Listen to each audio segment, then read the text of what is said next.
எல்லாம் ஏந்திச்சதும் பூஜை பண்ணுற வேலையை ஸ்டார்ட் பண்ணாதான் மனசுக்கு ஒரு நிம்மதியாக இருக்கும். இல்லைன்னா அந்த டேவே ரொம்ப லேசியாக போன மாதிரி இருக்கும். காலையில் இன்னைக்கு எப்பவும் போல் பூஜை பண்ணலான்னு சொல்லிட்டு குளிச்சுட்டு அதுக்கப்புறம் பூஜை பண்ண ஸ்டார்ட் பண்ணிட்டேன்.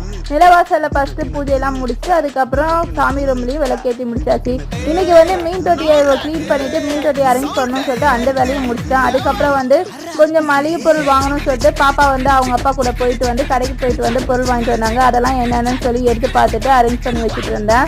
அதுக்கப்புறம் லாஸ்ட்டாக ஸ்நாக்ஸ் வாங்கிட்டு வந்தார். காளான் வாங்கிட்டு வந்தாங்க. அப்புறம் பானிபூரி 2 டீ சாப்பிட்டுட்டு அதுக்கப்புறம் நெக்ஸ்ட் டே டெஸ்ட் இருக்கிறதுனால பாப்பா படிக்கிறதுக்கு போட்டு வந்துட்டேன்.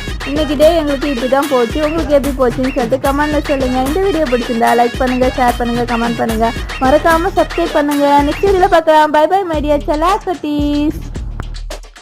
வீடியோ பிடிச்சிருந்தா தொடர்ந்து சப்போர்ட் பண்ணுங்க செல்லா குட்டீஸ் ப்ளீஸ். பாய்.